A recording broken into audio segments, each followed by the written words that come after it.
तो आज के वीडियो में हम लोग करने वाले हैं आप सभी के क्लास 11 मैथ्स के चैप्टर 4 कॉम्प्लेक्स नंबर को। यह कॉम्प्लेक्स नंबर का एक वन शॉट वीडियो है और वीडियो में आगे बढ़ने से पहले मैं आपको बताना चाहूँगा कि हमारे इस चैनल पे एनसीईआरटी के चैप्टर 4 कॉम्प्लेक्स नंबर के exercise and including miscellaneous exercise उसके डिटेल सॉल्यूशन अपलोडेड हैं। अगर आप उनको देखना चाहते हैं तो उनका लिंक आपको वीडियो के डिस्क्रिप्शन में मिल जाएगा। तो सबसे पहले तो हम लोग समझते हैं कि कॉम्प्लेक्स नंबर होता क्या है। तो कॉम्प्लेक्स नंबर की तरफ आगे बढ़ने से पहले सबसे इम्पॉर्टेंट पॉइंट है जो आप बच्चों को जानना चाहिए, पहले आपको समझना चाहिए आयोटा क्या होता है। आयोटा, क्योंकि अक्सर आपसे आयोटा से रिलेटेड क्वेश्चन, जिसको हम डिनोट करते हैं स्मॉल आई से, इससे रिलेटेड क्वेश्चन आपके एग्जाम में अक्सर आपसे पूछे जाते हैं और आप कहीं ना कहीं इसमें कन्फ्यूज रहते हो कि आखिर आयोटा है क्या। तो पहले हम लोग बात करेंगे आयोटा क्या होता है। जैसे मानो आपको बोला जाए कि आपको एक क्वाड्रेटिक इक्वेशन दिया गया x² + 1 = 0। यह हमारे पास एक क्वाड्रेटिक इक्वेशन है और अगर मैं आपसे इसका सॉल्यूशन पूछ लूँ कि बताओ इस क्वाड्रेटिक इक्वेशन का सॉल्यूशन क्या होगा, तो आप कोई भी एक ऐसा रियल नंबर नहीं बता पाओगे जो इसको सेटिस्फाई करे, जो इसका सॉल्यूशन हो। यानी अगर इसको हम सॉल्व करने जाएंगे तो हमें क्या मिलेगा कि x² = -1। और आप सबको क्लास 10th में, क्लास 9th में ये पढ़ाया जाता है कि किसी भी नंबर का स्क्वायर कभी निगेटिव नहीं होता है।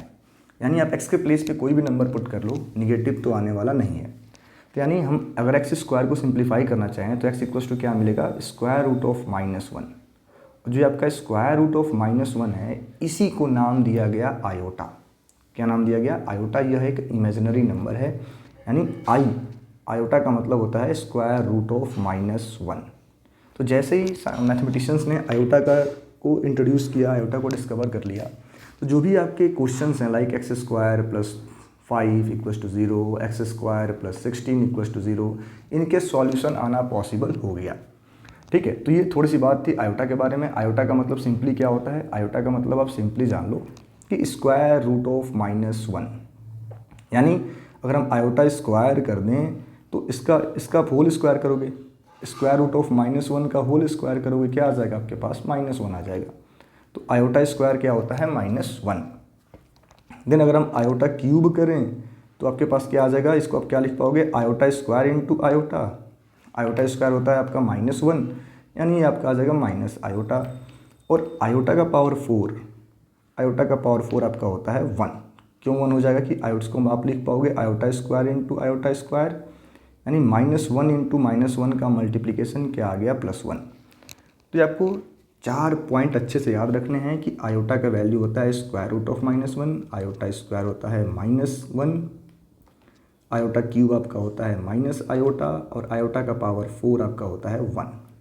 अगर आपको 4 पॉइंट्स याद हैं तो आयोटा से रिलेटेड कोई भी क्वेश्चन आएगा आप उसको ईजिली सॉल्व कर पाएंगे।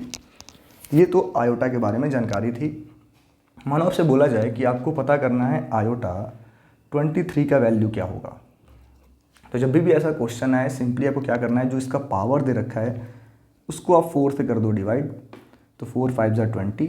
देखो आपका रिमाइंडर क्या बचा, तो रिमाइंडर आपका आ गया 3। यानी आयोटा का पावर 23 जो है, इसको आप लिख पाओगे आयोटा का पावर 4 × 5 × आयोटा क्यूब, यानी कि ये आपके पास बेसिकली बचेगा माइनस, यानी पूरे आप इसको सिंप्लीफाई करते हो तो आपके पास बचेगा आयोटा क्यूब।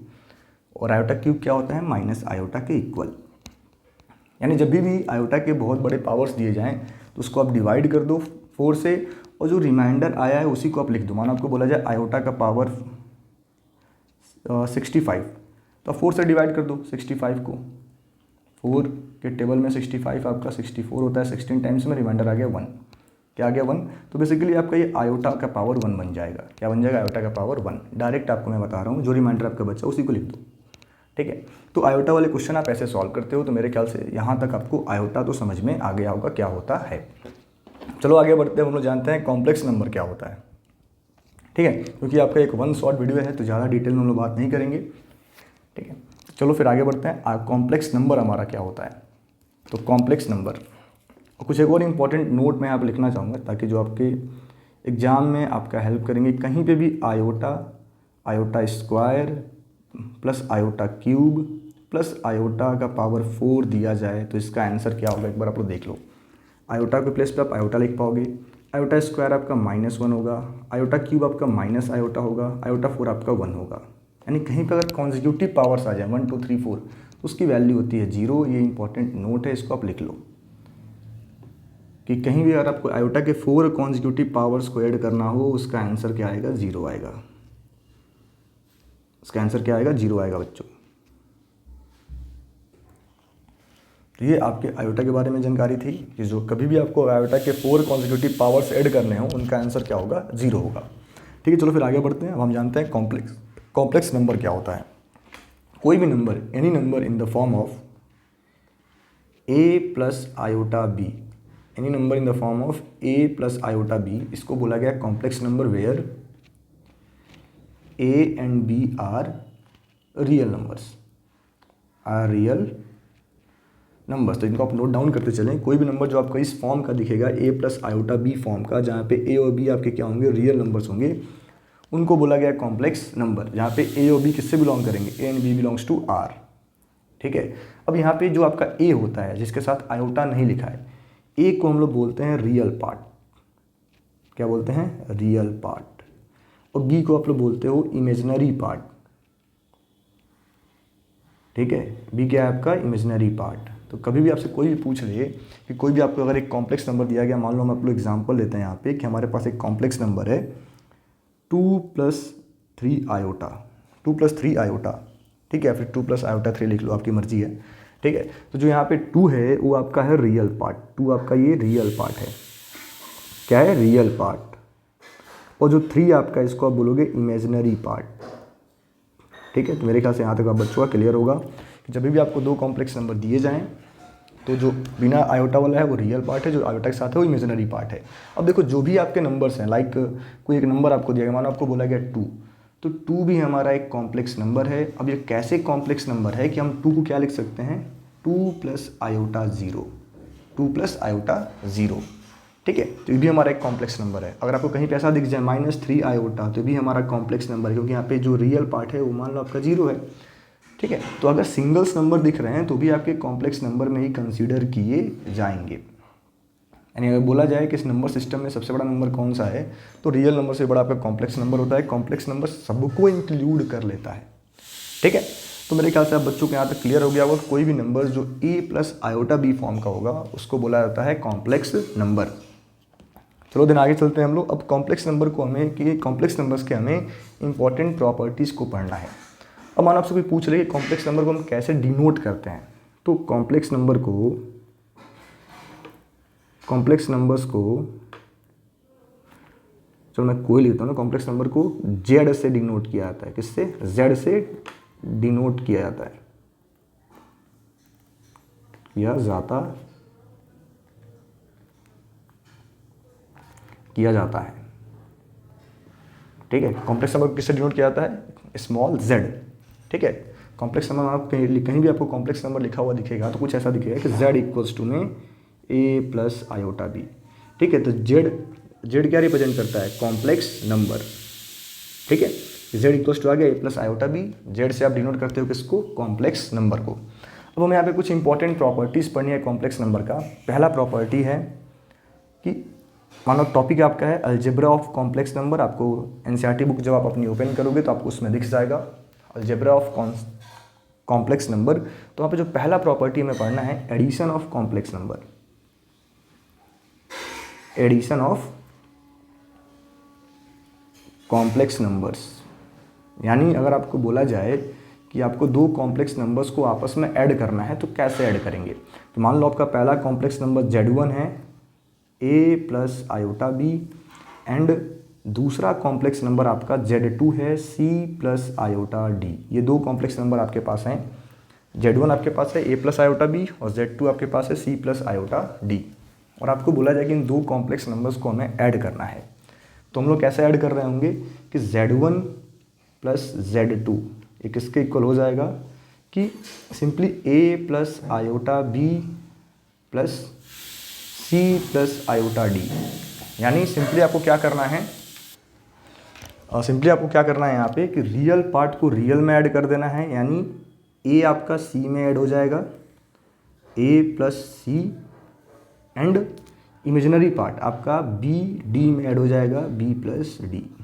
ठीक है। तो जब भी आपको दो कॉम्प्लेक्स नंबर को ऐड करना है तो रियल वाला रियल में ऐड होगा, इमेजिनरी वाला इमेजिनरी में ऐड होगा। मतलब क्या है कि मानो आपको बोला जाए, यहाँ पर मैं एग्जांपल लेता हूँ, या एक आपके पास कॉम्प्लेक्स नंबर Z1 है 3 + 4 आयोटा, और एक कॉम्प्लेक्स नंबर आपके पास Z2 है -6 + 5 आयोटा, और आपको बोला जाए दोनों को ऐड करना है। दोनों को हमें क्या करना है, ऐड करना है। तो सिंपली आप रियल को रियल में जोड़ दो, 3 को -6 में जोड़ दो, क्या आ जाएगा -3, और 4 को 5 में ऐड कर दो, क्या आ जाएगा 9 आयोटा। ठीक है, ये आपका क्या आ गया, दोनों कॉम्प्लेक्स नंबर का एडिशन। तो कैसे ऐड करना है, रियल को हमें रियल से ऐड करना है, इमेजिनरी को हमें इमेजिनरी में ऐड कर देना है। ठीक है, देन आगे हम लोग पढ़ते हैं। आगे अब हमें बताया जाता है कि addition of complex number satisfying the following properties. देखो प्रॉपर्टी क्या क्या मैं आपको दिखाता हूँ। अब कॉम्प्लेक्स नंबर के एडिशन की कुछ प्रॉपर्टीज़ हैं, उन प्रॉपर्टीज़ को हम लोग पहले डिस्कस कर रहे होंगे। देखो अगर आप अपनी एनसीईआरटी बुक आप ओपन करेंगे तो उसमें आपको बताया जाता है कि properties of addition of complex number. तो पहला प्रॉपर्टी जो होता है कॉम्प्लेक्स नंबर का होता है एडिशन का, होता है आपका क्लोजर प्रॉपर्टी। पहला कौन सा होता है, बस मैं आपको थोड़ा बहुत हिंट कर देता हूँ। Closure property, closure law. Closure law का मतलब ये है कि अगर आप दो कॉम्प्लेक्स नंबर्स को ऐड करेंगे तो आपको हरदम एक कॉम्प्लेक्स नंबर ही मिलेगा। ठीक है। सेकंड नंबर आपसे पूछा जाता है commutative property. Commutative property, commutative property का मतलब ये है, फिर कम्यूटेटिव लॉ कह लो, इसका मतलब ये होता है कि आप Z1 + Z2 कर लो कॉम्प्लेक्स नंबर को ऐड, या फिर Z2 + Z1 कर लो, आंसर बिल्कुल सेम ही आने वाला है, कोई डिफरेंस नहीं आएगा। कहने का मतलब ये है कि पहले आप इसको इसमें ऐड करो या फिर इसको आप इसमें ऐड करो, बात एक ही है, आंसर सेम आएगा, अलग आने वाला नहीं है। थर्ड प्रॉपर्टी आपको पढ़ाया जाता है the associative property. Associative property, associative property या फिर कह लो एसोसिएटिव लॉ। उसका मतलब क्या है कि अगर आपको तीन कॉम्प्लेक्स नंबर दिए जाएं, Z1 + Z2 + Z3 कर दो आप, या फिर Z1 + Z2 करके बाद में आप Z3 ऐड करो, आंसर क्या आने वाला है, बिल्कुल सेम। इसको बोला गया एसोसिएटिव प्रॉपर्टी। फोर्थ नंबर पे आपको पढ़ाया जाता है the existence of additive identity. Additive identity यानी अगर आपको बोला जाए कि आप किसी एक कॉम्प्लेक्स नंबर, आपके पास कोई कॉम्प्लेक्स नंबर Z है, तो आपके पास एक और कॉम्प्लेक्स नंबर है जो आपका 0 होता है। क्या होता है, 0 भी हमारा एक कॉम्प्लेक्स नंबर है। 0 को आप क्या लिख पाओगे, 0 + आयोटा 0, तो 0 भी क्या आपका है, एक कॉम्प्लेक्स नंबर है। तो किसी भी कॉम्प्लेक्स नंबर में अगर आप 0 कॉम्प्लेक्स नंबर को ऐड कर दोगे तो सेम आंसर देता है, यानी आपके पास एडिशन के लिए एडिटिव आइडेंटिटी भी है जो क्या है, 0 है। फिफ्थ प्रॉपर्टी है एडिटिव इनवर्स। एडिटिव इनवर्स का मतलब क्या होता है कि ऐसा कॉम्प्लेक्स नंबर मानो कोई भी आपके पास एक Z, आपके पास एक कॉम्प्लेक्स नंबर है, तो Z में अगर आप -Z को ऐड करोगे आंसर क्या आएगा, 0 आएगा। तो हर एक कॉम्प्लेक्स नंबर का माइनस भी एग्जिस्ट करता है, उसका नेगेटिव कॉम्प्लेक्स नंबर भी एग्जिस्ट करता है, इसलिए कॉम्प्लेक्स नंबर में आपका एडिटिव इनवर्स भी होता है। तो ये सब क्वेश्चन आपसे पूछे आ सकते हैं, इसलिए मैंने आपको बता दिया। ठीक है, हम लोग आगे बढ़ते हैं। अगला आपका आता है subtraction of complex number. Subtraction of complex number या फिर कह लो difference of complex number. Subtraction या फिर difference of complex number. Difference of complex number यानी अगर आपको दो कॉम्प्लेक्स नंबर्स को माइनस करने के लिए बोला जाए तो फिर आप कैसे करोगे। ठीक है, तो देखो सिंपली क्या करना, मान लो आपके पास Z1 एक कॉम्प्लेक्स नंबर है A + आयोटा B, और Z2 आपके पास एक कॉम्प्लेक्स नंबर है C + आयोटा D। तो अगर आपको Z1 - Z2 करना है तो क्या करना है कि A + आयोटा B आप नोट करो, -C + आयोटा D नोट करो। सिंपली आपको क्या करना है कि रियल पार्ट्स में से रियल पार्ट को माइनस कर देना है, यानी क्या होगा कि A - C, और इमेजिनरी पार्ट में से इमेजिनरी पार्ट को माइनस कर देना है, -आयोटा B - D, सॉरी यहाँ पे आयोटा प्लस रहेगा B - D। तो ये हो गया आपका सब्ट्रैक्शन ऑफ कॉम्प्लेक्स नंबर। यानी आपको मैं एग्जांपल लेके समझा दूँ, मानो आपके पास 5 + 4 आयोटा एक कॉम्प्लेक्स नंबर है और दूसरा है 3 - 6 आयोटा। दोनों को हमें माइनस करना है, तो 5 - 3 + आयोटा 4 - (-6) यानी क्या हो जाएगा कि कि 2 प्लस आयोटा 4 प्लस 6 हो जाएगा, 2 प्लस आयोटा 10 हो जाएगा। 2 प्लस आयोटा 10 कैसे माइनस किया है, देखो फार्मूला आपके पास क्या है, बी माइनस डी, तो 4 माइनस 6 आपको नोट करना होगा। ठीक है, यानी आप ऐसे कह लो कि रियल वालों को एक साथ कर लो, इमेजिनरी वालों को आप एक साथ कर लो। ठीक है, तो यह हो गया आपका सब्ट्रैक्शन। या फिर आप इसको ऐसे भी कर सकते हैं अगर आपको थोड़ा सा डिफिकल्ट लग रहा हो कि 5 plus 4 iota minus 3 minus 6 iota, तो 5 plus 4 iota minus 3 plus 6 iota. अब इसको में से आप इसको माइनस करो, 2 आ गया, 4 प्लस 6 आपका 10 आयोटा हो गया। तो ये आपका क्वेश्चन हो गया पहला, ये आपका क्वेश्चन हो गया सॉल्व। तो इस तरीके से हम डिफरेंस करते हैं, डिफरेंस में ऐसा कुछ प्रॉपर्टीज़ नहीं पढ़ाया जाता है। देन अगला आपका जो इंपॉर्टेंट टॉपिक आता है मल्टीप्लिकेशन ऑफ कॉम्प्लेक्स नंबर। बहुत ध्यान से आप लोग समझेंगे, multiplication of complex number, multiplication of complex number. देखो बच्चे इसमें बहुत ज़्यादा परेशान होते हैं, हम लोग इसको सिंपल तरीके से पढ़ रहे होंगे कि अगर आपको कोई दो कॉम्प्लेक्स नंबर दिए जाए, मान लो Z1 आपको दिया गया a प्लस आयोटा b और Z2 आपको दिया गया c प्लस आयोटा d, इन दो कॉम्प्लेक्स नंबर्स को हमें मल्टीप्लाई करना है। हमें क्या करना है, इनको मल्टीप्लाई करना है। तो आखिर आप बच्चे इनको ईजिली कैसे मल्टीप्लाई कर पाओगे, इसके बारे में थोड़ा सा हम लोग डिस्कस कर रहे होंगे। तो आपको क्या करना है, बेसिकली आपको फाइंड करना है Z1 Z2। तो आप इनको नोट करो, a प्लस आयोटा b और c प्लस आयोटा d। अगर आप फार्मूला याद करने जाएंगे आप परेशान हो जाएंगे। अब हमने पढ़ रखा है कि अगर आपको दिया जाए कि x plus Y into Y plus Z करो, तो आप क्या करोगे कि x को y से मल्टीप्लाई करोगे और x को z से मल्टीप्लाई करोगे, देन y से y को मल्टीप्लाई करोगे और y से z को मल्टीप्लाई करोगे। इसी रूल को हम लोग फॉलो करते हुए अपने इस क्वेश्चन को ख़त्म कर देंगे। कैसे होगा कि पहले हम a से हम एक बार a ले लें, a plus C plus iota D note कर लो, देन आयोटा b लिख लो और c प्लस आयोटा डी लिख लो। ये तो करते हैं ना। फिर a से आप दोनों को मल्टीप्लाई करो, तो a c plus iota a d आ जाएगा। अब इनको जब आप मल्टीप्लाई करेंगे तो आयोटा बी सी आ जाएगा, इनको आप मल्टीप्लाई करोगे तो आयोटा स्क्वायर बी डी आ जाएगा। वो मैंने आपको स्टार्टिंग में पढ़ाया था कि आयोटा स्क्वायर का वैल्यू होता है -1। क्या होता है, -1। तो यहाँ पे आपके पास क्या आ गया, a c plus iota a d, iota b c और आयोटा स्क्वायर बन गया -1 बी डी। अब देखो रियल पार्ट को आपस में इक्वेट कर दो, एक साथ कर दो, तो क्या बन जाएगा, A C minus B D और इमेजिनरी पार्ट में से आई कॉमन कर दो, क्या बन जाएगा, A D plus B C. हो गया कॉम्प्लेक्स नंबर का मल्टीप्लिकेशन।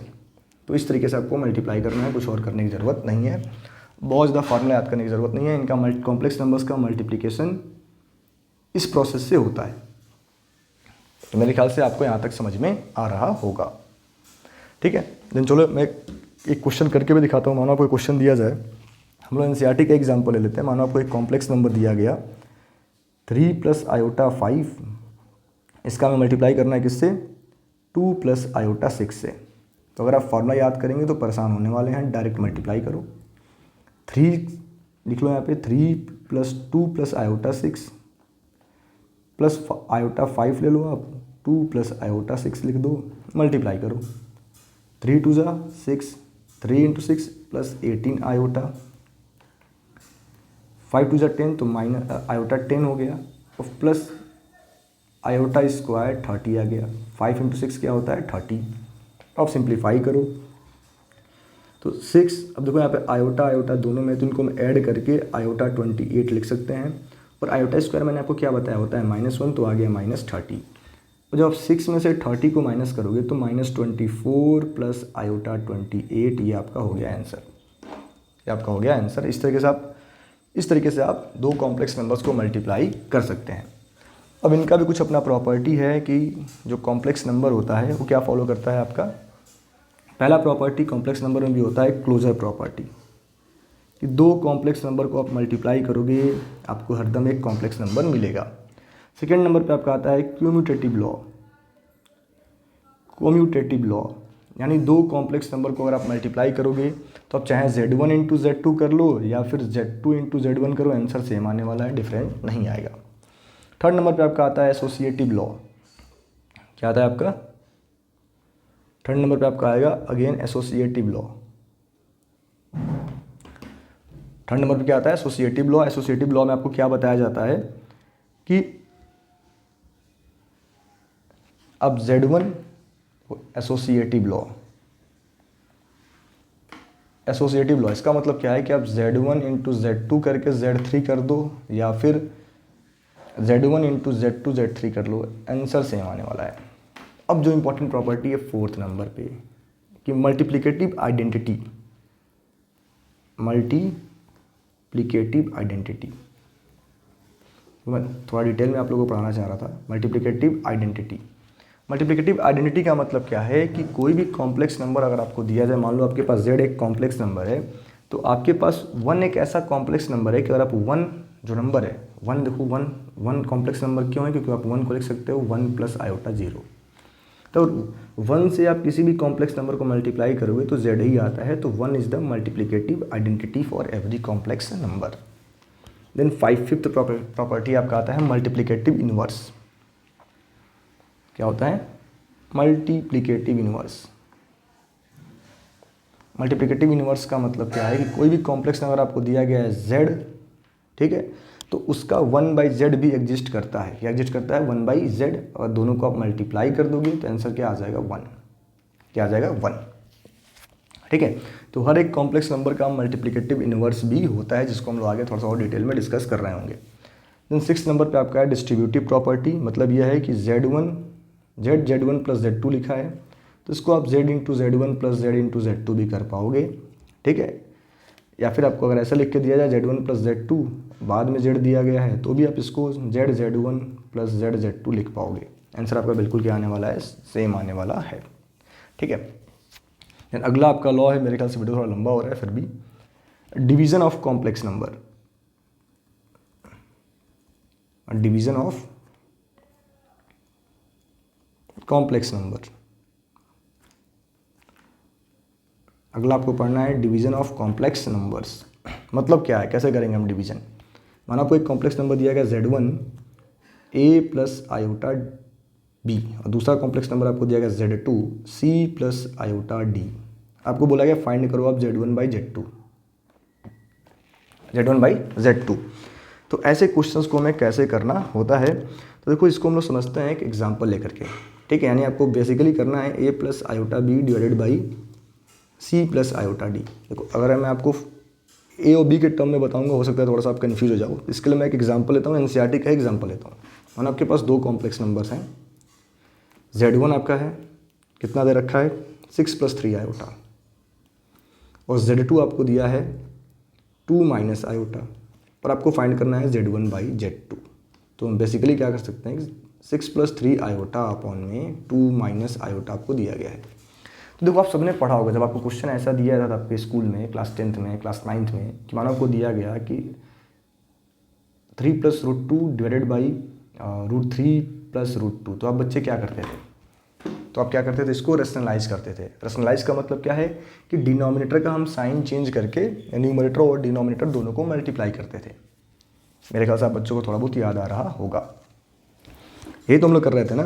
तो सेम लॉजिक आपको यहाँ भी यूज करना है कि यहाँ पे आपको करना है रेशनलाइज, यानी जो आपको डिनोमिनेटर दिख रहा है 2 माइनस आयोटा, तो सिर्फ आपको आयोटा वाला को याद रखना है, आपको हरदम इमेजिनरी पार्ट का साइन चेंज करना है। तो आयोटा देखो, आयोटा आपका यहाँ नेगेटिव दे रखा है, वो क्या हो जाएगा पॉजिटिव, यानी हम लोग 2 प्लस आयोटा से न्यूमरेटर और डिनोमिनेटर दोनों को मल्टीप्लाई कर देंगे। किससे, 2 प्लस आयोटा से, ठीक है। तो जैसे ही आपने न्यूमरेटर और डिनोमिनेटर दोनों को 2 प्लस आयोटा से मल्टीप्लाई किया, देखो आपको क्या मिलने वाला है, 6 प्लस 3 आयोटा इंटू में 2 प्लस आयोटा अपॉन में क्या हो जाएगा कि 2 माइनस आयोटा इंटू में 2 प्लस आयोटा, ठीक है। अब आपको दिख रहा होगा जो हमारा डिनोमिनेटर है वो कुछ इस फॉर्म का है कि a minus B into A plus B. तो इसको हम लोग क्या नोट कर पाते हैं, A square plus B square. क्या नोट कर पाते हैं, A square minus B square, A square minus B square, ऐसा कुछ नोट कर पाते हैं। तो यहाँ पे आप देखो 6 plus 3 iota into 2 plus iota, इनको जो आप सिंप्लीफाई करेंगे तो क्या हो जाएगा 2 का स्क्वायर माइनस आयोटा का स्क्वायर, ठीक है। अब चलो थोड़ा सा न्यूमरेटर्स को हम लोग मल्टीप्लाई कर लेते हैं। तो जैसे आप न्यूमरेटर को मल्टीप्लाई करोगे, 6 को आप 2 से मल्टीप्लाई करो, 6 2 12, 6 से आप आयोटा को मल्टीप्लाई करो प्लस 6 आयोटा, 3 से आप 2 को मल्टीप्लाई करो, 3 2 6 आयोटा, और 3 आयोटा को आप आयोटा से मल्टीप्लाई करो तो 3 आयोटा स्क्वायर आ गया। अब आप देखेंगे कि 2 का स्क्वायर 4 होता है, आयोटा स्क्वायर का वैल्यू -1 होता है, ठीक है। यानी आपके पास क्या आ गया कि 12 प्लस 6 आयोटा और 6 आयोटा मिलकर हो जाएंगे 12 आयोटा, और 3 आयोटा हो जाएगा -3 अपॉन में आ गया 4 + 1। यानी अगर इसको हम सिंप्लीफाई करें तो 12 में से हमें 3 को माइनस करना होगा। जब आप 12 में से 3 को माइनस करेंगे आपको क्या मिलता है 9 प्लस 12 आयोटा अपॉन में 5। ये हो गया आपका डिवीजन कंप्लीट। आप चाहो तो इसको ऐसे भी लिख सकते हो 1/5 कॉमन 9 प्लस 12 आयोटा, ठीक है। तो ये रहा आपके कोई डिवीज़न का, समझ लो ऐसे हम डिवाइड कर रहे होते हैं डिवीज़न का कॉन्सेप्ट। तो इस तरीके से आपको कॉम्प्लेक्स नंबर्स को डिवाइड करना है। क्या करना है कि डिनोमिनेटर के को रेशनलाइज करना है। डिनोमिनेटर क्या करना है, डिनोमिनेटर को रेशनलाइज करना है। चलो फिर आगे बढ़ते हैं। अगला जो इंपॉर्टेंट कॉन्सेप्ट आपके पास आता है वो आपके पास है आइडेंटिटीज़। आपको अपने एनसीईआरटी बुक ओपन करना, उसमें आपको दिख रहा होगा कि Z1 + Z2 का होल स्क्वायर क्या होगा। देखो जो आपका a + b के होल स्क्वायर का फॉर्मूला होता है, a - b के होल स्क्वायर का फॉर्मूला होता है, ये सारे फॉर्मूले आपके कॉम्प्लेक्स नंबर्स पे भी लागू होते हैं, ठीक है। तो मैं बहुत ज़्यादा डिटेल पे नहीं जा रहा। जो भी आपके फॉर्मूले हैं a + b का होल स्क्वायर, a - b का होल स्क्वायर, उनसे आप इनको कंपेयर करना। वही आइडेंटिटीज़ आपको यहाँ पढ़ाया जा रहा है कि एक मैं करके बताया तो a + b का होल स्क्वायर क्या होता है कि a² यानी Z1 का स्क्वायर प्लस b² यानी Z2 का स्क्वायर प्लस 2ab, तो 2 × Z1 × Z2। बाकी आप सबको नोट डाउन खुद ही कर लेंगे, ठीक है। देन हम लोग आगे बढ़ते हैं। आगे आपको जो इंपॉर्टेंट कॉन्सेप्ट पढ़ना है, बहुत ज़्यादा इंपॉर्टेंट है, जिसका यूज़ कह लो आपके मिसलेनियस एक्सरसाइज में बहुत ज़्यादा हुआ है, वो आपका है modulus. Modulus and conjugate of complex number, conjugate of complex number, ठीक है। Modulus and conjugate of complex number. देखो मॉडुलस ऑफ कॉम्प्लेक्स नंबर, आपको एक पास एक z, हमारे पास एक कॉम्प्लेक्स नंबर है a + iota b, a + iota b हमारे पास एक कॉम्प्लेक्स नंबर है जो कि z है, जो क्या है आपका z। जो हमारा मॉडुलस ऑफ कॉम्प्लेक्स नंबर होता है उसका मतलब ये होता है कि मॉडुलस ऑफ कॉम्प्लेक्स नंबर का मतलब सिंपली ये होता है कि अगर आपको बोला जाए कि पहली बात तो मॉड ऑफ z को हम डिनोट करते हैं ऐसे, मॉडुलस ऑफ z को आप ऐसे डिनोट करते हो, और मॉड ऑफ z का मतलब होता है √ रियल पार्ट का स्क्वायर प्लस इमेजिनरी पार्ट का स्क्वायर। इसी को बोला गया मॉडुलस ऑफ कॉम्प्लेक्स नंबर। क्या बोला गया, modulus of complex number, real part का स्क्वायर प्लस इमेजिनरी पार्ट का स्क्वायर, ठीक है।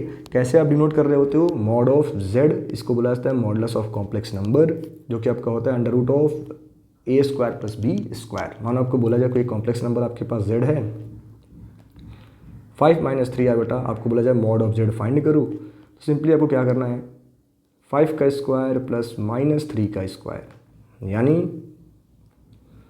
25 + 9, आपका आंसर आ गया 34। तो मॉड ऑफ z आ गया आपका 34। इसी को बोला गया modulus of complex number. Then इसी में एक अगला टर्म आपके पास है कंजुगेट ऑफ कॉम्प्लेक्स नंबर। क्या आपके पास है कंजुगेट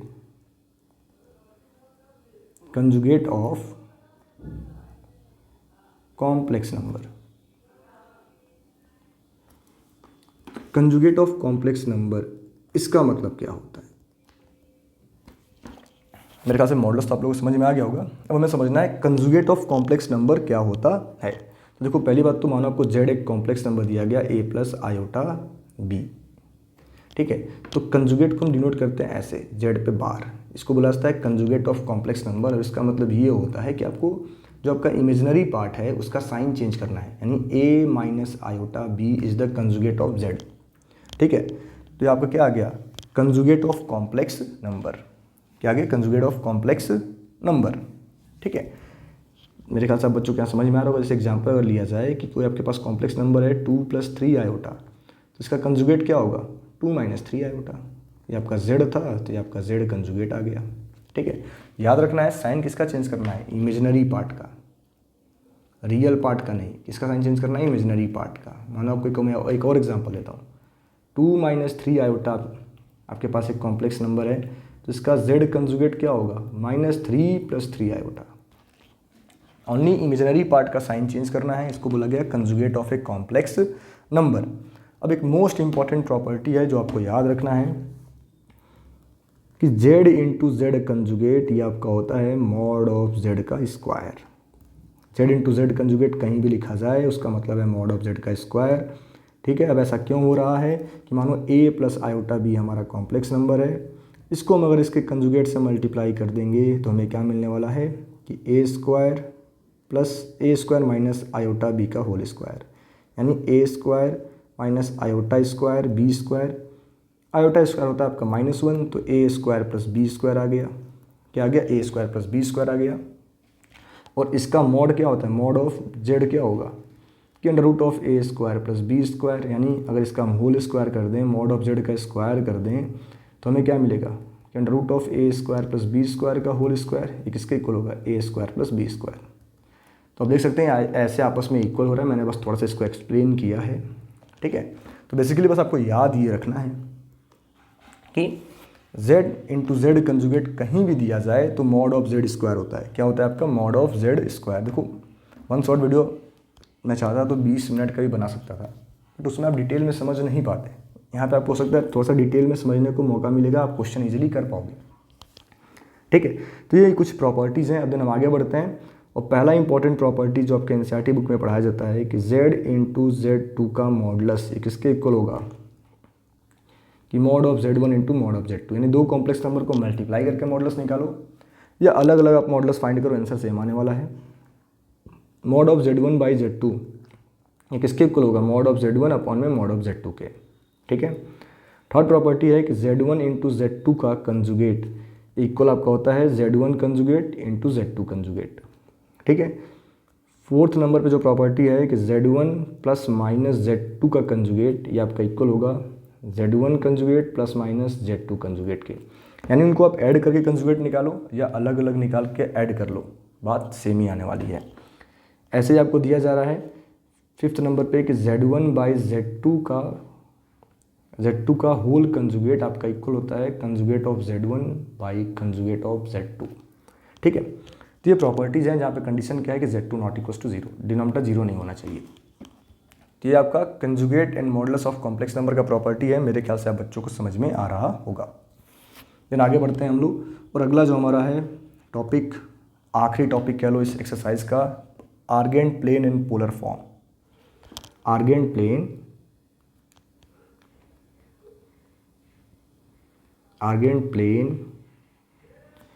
एंड पोलर रिप्रेजेंटेशन।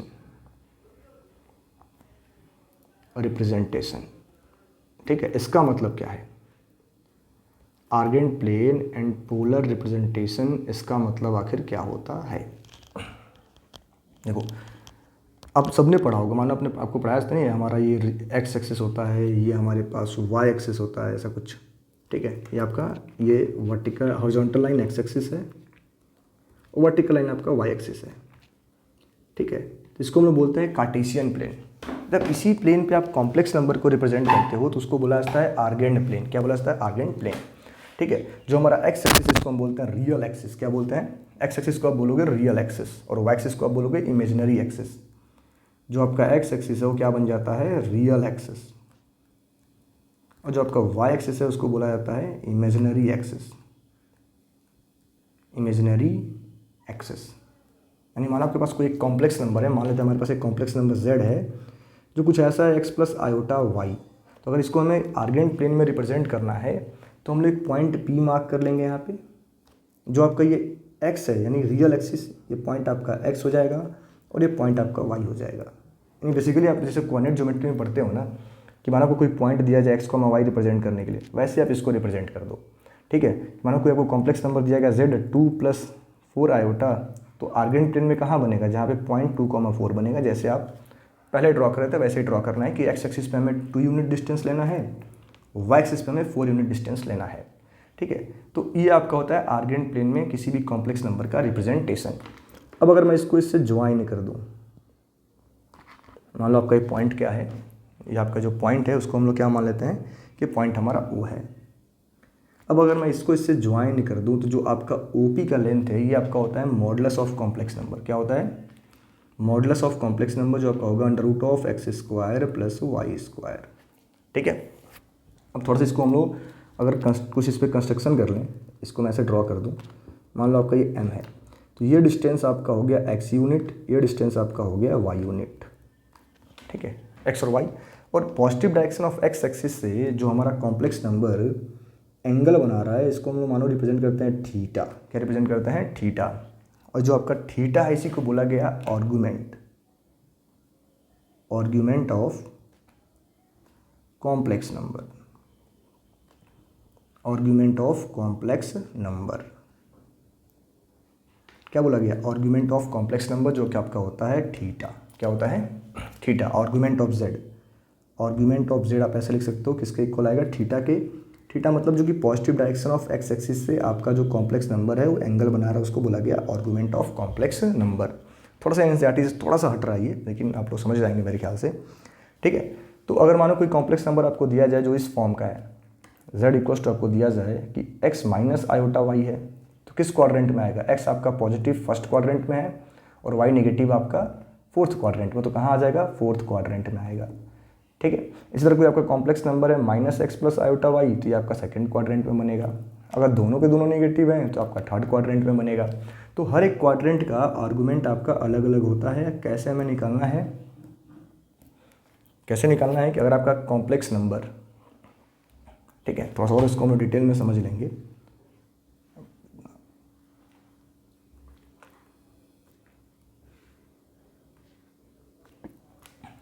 मानो आपका कॉम्प्लेक्स नंबर अगर फर्स्ट क्वाड्रेंट में बन रहा है जो कुछ ऐसा होगा x, y, सेकेंड में बनेगा तो माइनस एक्स, वाई होगा, यानी कि रियल पार्ट इमेजिनरी और real part positive negative, imaginary part positive. दोनों अगर निगेटिव होंगे रियल और इमेजिनरी पार्ट तो बनेगा थर्ड क्वाड्रेंट में, real part positive, imaginary part negative तो बनेगा फोर्थ क्वाड्रेंट में। और हर एक क्वाड्रेंट में आपका आर्गुमेंट होता है अलग अलग। ठीक है, आर्गुमेंट आपका क्या होता है? थीटा। और थीटा फाइंड करने का सिंपल सा फॉर्मूला है कि टेन इनवर्स, ठीक है, तो ऐसा फाइंड कर सकते हो टेन थीटा इक्वल्स टू में real part imaginary part by real part, mod of imaginary part by real part. ठीक है, आर्गुमेंट आप ऐसे फाइंड कर पाओगे टेन थीटा। क्या फाइंड कर पाओगे? Tan theta. ठीक है, अब आपका डिपेंड करता है कि आर्गुमेंट हम कैसे डिसाइड करें। तो आर्गुमेंट थीटा आपका होता है किसके इक्वल? थीटा के, जब आपका होगा किस क्वाड्रेंट में? फर्स्ट क्वाड्रेंट में, फर्स्ट क्वाड्रेंट में। सेकेंड क्वाड्रेंट में जो आप आर्गुमेंट लोगे थीटा वो आपका होता है पाई माइनस थीटा। किस क्वाड्रेंट में? सेकेंड क्वाड्रेंट में।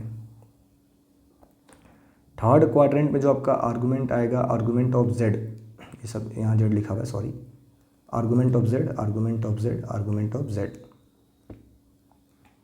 थर्ड क्वाड्रेंट पे आपका आता है माइनस पाई माइनस थीटा, इसमें थर्ड क्वाड्रेंट में। फोर्थ क्वाड्रेंट में आपका जो आर्गुमेंट ऑफ जेड आता है वो आपका होता है सिंपली माइनस थीटा, कब? फोर्थ क्वाड्रेंट में।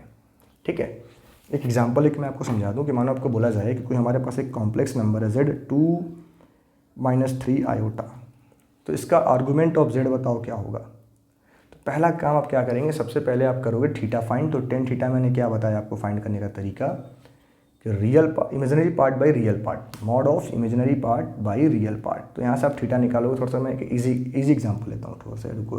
ठीक है, इसको हम ऐसे करते हैं कि √3 माइनस आयोटा। ठीक है, तो टेन थीटा पर कैसे निकलेगा कि इमेजिनरी पार्ट 1 है आपके पास और रियल पार्ट √3 है।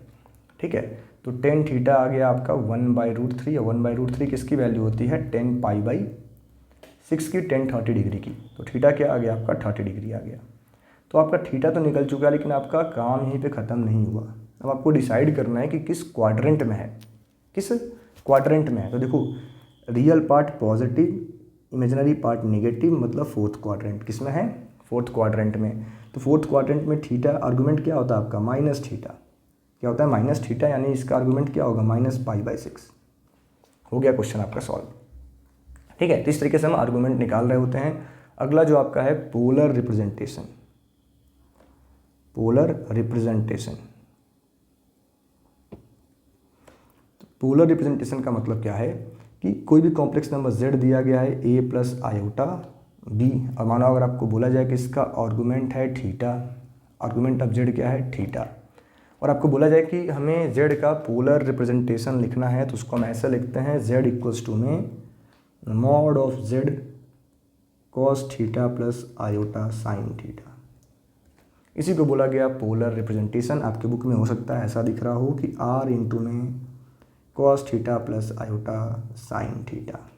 ठीक है, r यहाँ पे क्या है आपका मॉडुलस ऑफ z है, मॉडुलस ऑफ z r है, और थीटा क्या है argument of z, argument of z। इसी को बोला गया पोलर रिप्रेजेंटेशन। मेरे ख्याल से आप बच्चों को समझ में अच्छे से आ रहा होगा। जैसे हमारा ये कॉम्प्लेक्स नंबर था, अगर इसको हमें पोलर रिप्रेजेंटेशन में रिप्रेजेंट करना हो तो पहले हम क्या फाइंड करेंगे मॉड ऑफ z।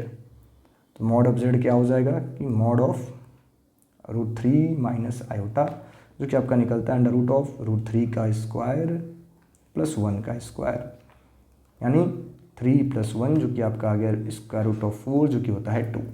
तो मॉड ऑफ z क्या आ गया 2, और आर्गूमेंट ऑफ z आपका निकला था -π/6।